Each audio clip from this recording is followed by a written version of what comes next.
بسم اللہ الرحمن الرحیم۔ السلام علیکم ورحمۃ اللہ وبرکاتہ۔ حضرت ابو جہم رضی اللہ تعالی عنہ ابو طالب سے اور وہ عبد المطلب سے روایت کرتے ہیں۔ عبد المطلب کہتے ہیں، میں حرم کعبہ میں محو خواب تھا کہ میں نے ایک دہشتناک خواب دیکھا اور نہایت خوف میں مبتلا ہو گیا۔ میں قریش کی ایک کاہنہ عورت کے پاس گیا۔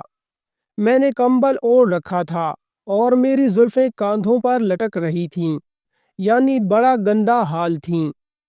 کاہنہ نے میرے چہرے سے افسردگی محسوس کر لی۔ میں ان دنوں اپنی قوم کا سردار تھا۔ کہنے لگی، ہمارے سردار کا کیا حال ہے اور چہرے کا رنگ کیوں بدلا ہوا ہے؟ کوئی حادثہ تو نہیں ہو گیا؟ میں نے کہا ہاں۔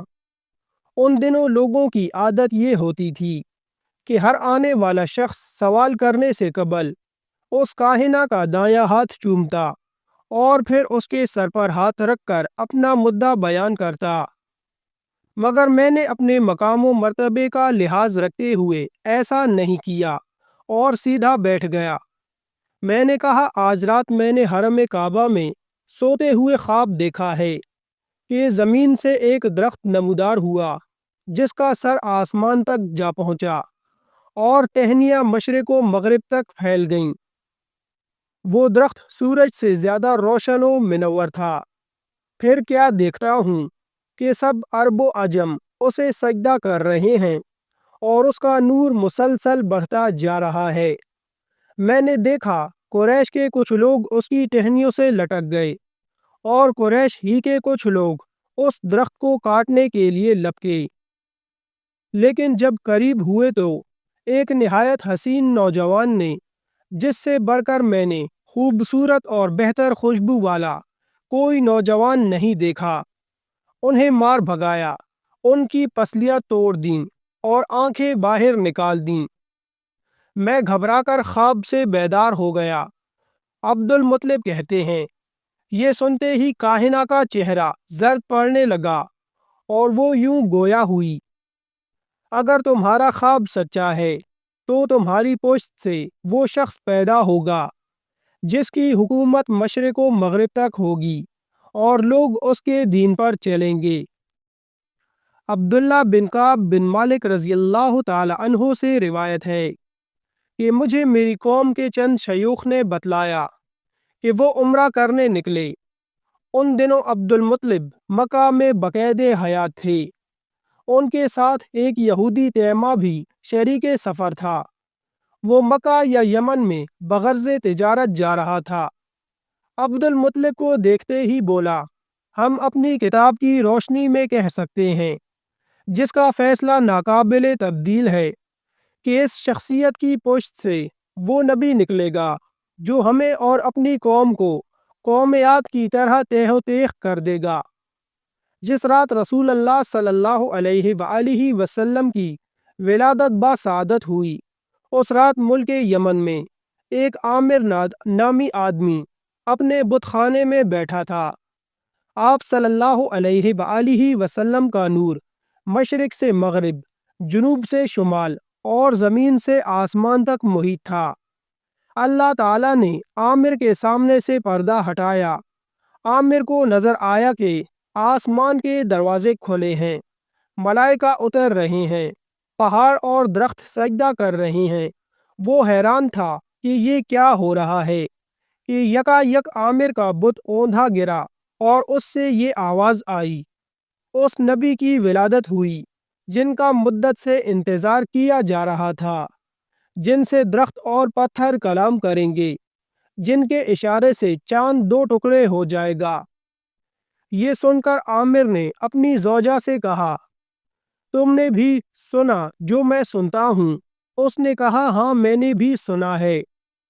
اے عامر، ذرا یہ تو پوچھو کہ وہ کہاں پیدا ہوا ہے اور اس کا نام کیا ہے؟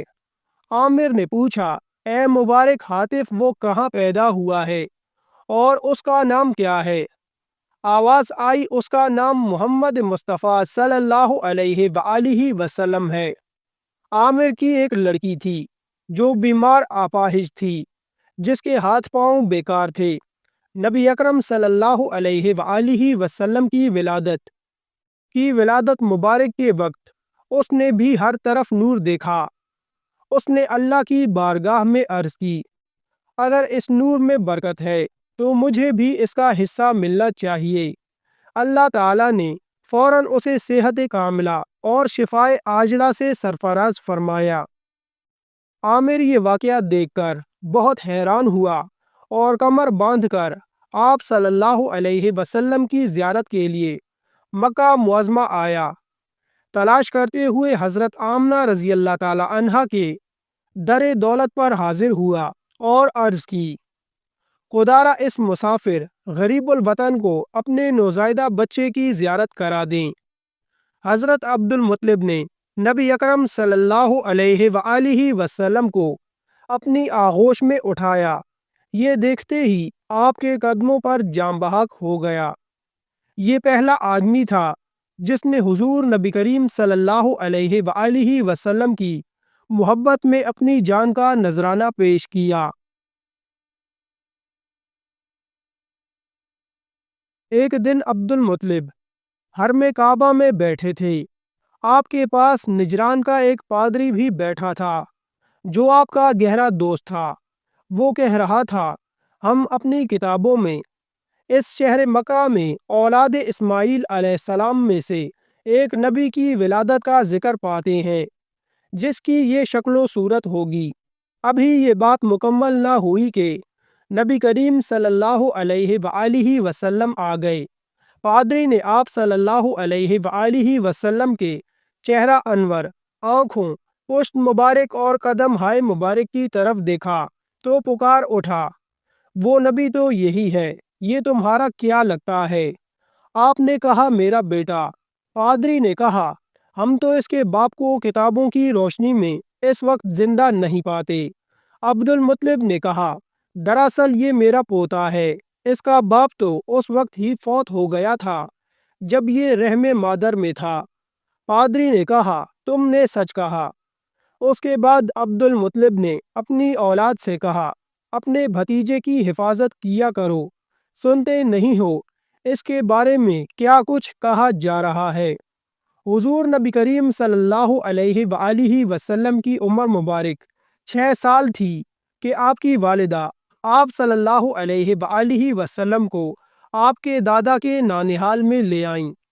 ایک دن ایک یہودی نے آپ صلی اللہ علیہ وآلہ وسلم کو دیکھا تو بار بار دیکھنے لگا۔ آخر اس سے رہا نہ گیا، پوچھنے لگا، اے لڑکے تیرا نام کیا ہے؟ آپ صلی اللہ علیہ وآلہ وسلم نے جواب میں فرمایا، میرا نام احمد ہے۔ اس پر اس نے آپ کی پشت مبارک کی طرف دیکھا۔ اس وقت اس نے کہا، یہ اس امت کا نبی ہے۔ پھر وہ اپنے لوگوں میں گیا، اس نے انہیں بھی یہ بات بتائی۔ ان لوگوں نے یہ بات آپ صلی اللہ علیہ وآلہ وسلم کی والدہ محترمہ کو بتائی۔ اس پر حضرت بی بی آمنہ کو خوف محسوس ہوا اور وہ آپ صلی اللہ علیہ وآلہ وسلم کو مدینہ منورہ سے واپس لے آئیں۔